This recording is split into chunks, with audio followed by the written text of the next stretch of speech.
Hi guys, it's Matt. Welcome to the video. I am a compulsive gambler in recovery and I'm your mind and movement mentor here to help you. So today is going to be a real kind of nuts and bolts video for gambling addicts. This might be one to skip if you're not an addict or you don't have a real interest in this topic. I love to get spiritual, philosophical on these videos, but this is just going to be almost like a step-by-step how-to guide of some things that you might want to think about if you're really struggling. So first thing I would say is if you are a compulsive gambler or you think you might be, one of the first things to do is to admit it. Admit it to yourself that you are powerless to it. Now, this is harder than it sounds, and you might get some internal resistance and some conflict with this. I know I did for ages, because we like to think of ourselves as intelligent, right? We don't like to think of ourselves as powerless, as helpless, as some external force, if you will, having a hold over us. We like to think that we are in control of our day-to-day, our thoughts, words and actions. But in this instance, we're not.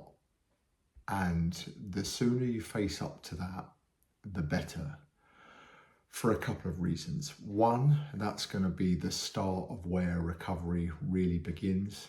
If you look to do any of the kind of the step work or join the Gamblers Anonymous Fellowship or whatever route you might resonate with you, that's going to be a core fundamental part of it. And also it's going to feel like a bit of a weight off you, a bit of a weight has been lifted if you actually sit with this and own it and reflect on it.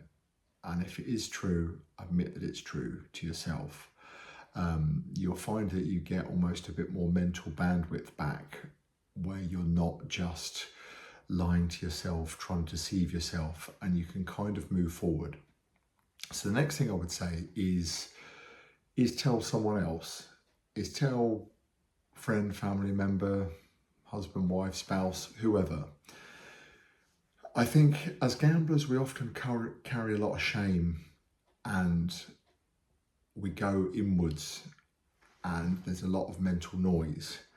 And I think what you'll probably usually find is people, the external world, once you own it and don't hide from it and tell someone who you feel like is appropriate to tell, who you have a bond with, be surprised at kind of how probably sympathetic to an extent they will be.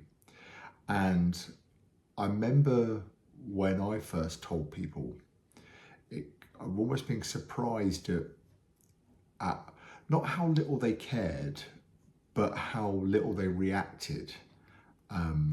And I think that I'd built that up in my mind to be something that was going to be completely overblown, which prevented me from doing it sooner. And in some ways, that's the nature of the addiction, wanting to keep you on your own, just in your own world, in your own head and in your own thoughts. And, you know, it's a little bit like the saying, a problem shared is a problem halved.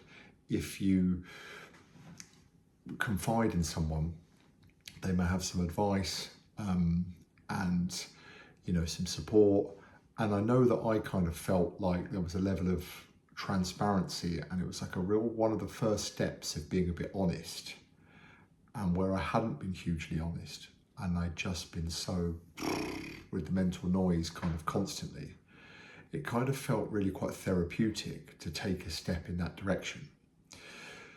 Another thing I would say is, this is easier said than done.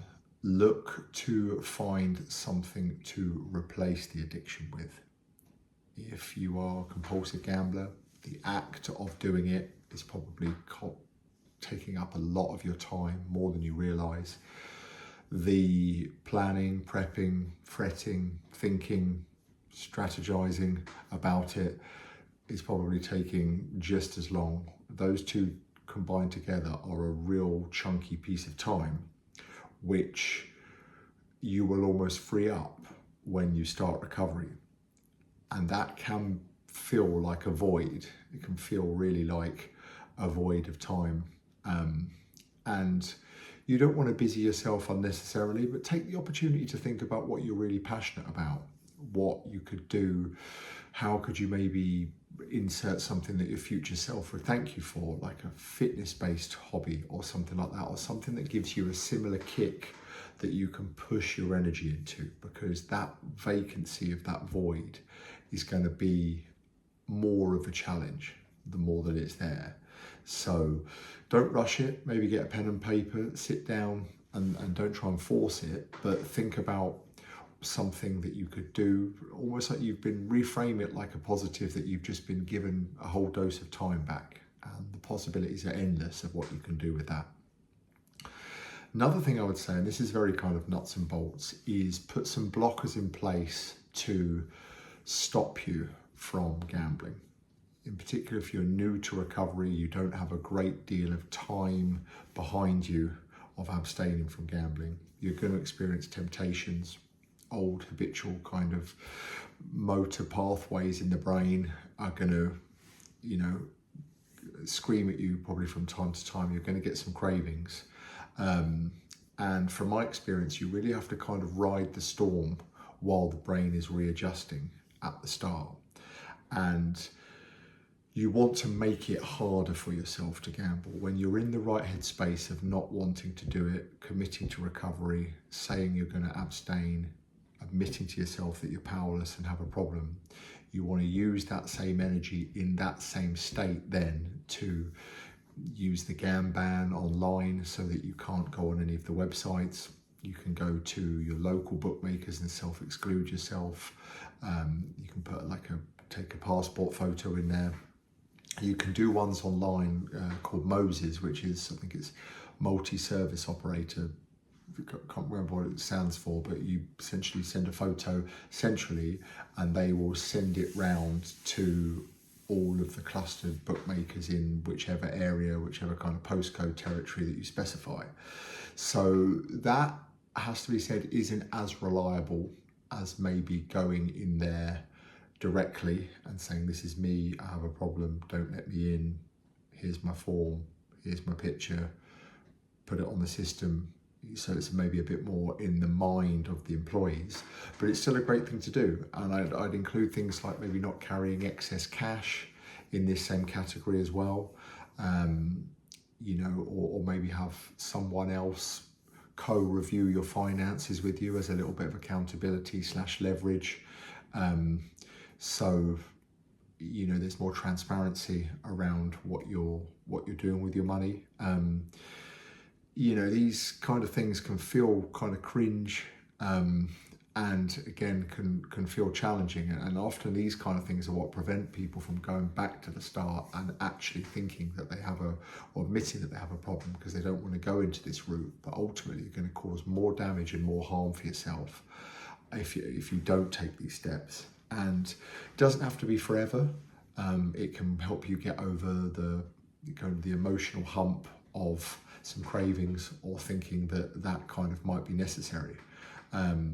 There's some good things to do that will kind of slow you down if you do feel like you're going to act on impulse.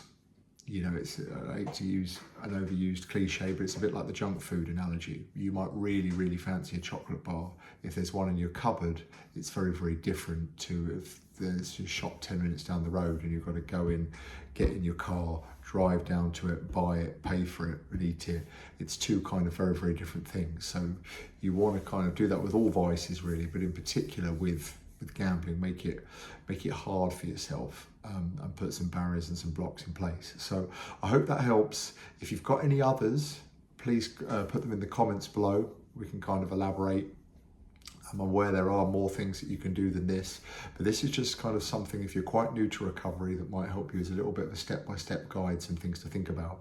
As always, I make these videos for a younger version of myself, for people who struggle with these topics or know someone that does. So please share this with someone who you think might be struggling with compulsive gambling, and please support the channel in whichever way you can by liking, commenting, engaging with the videos and subscribing.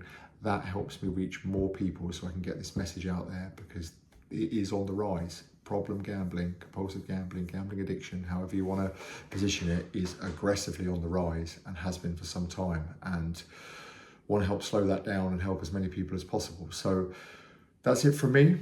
Take care. I'll see you in the next video soon.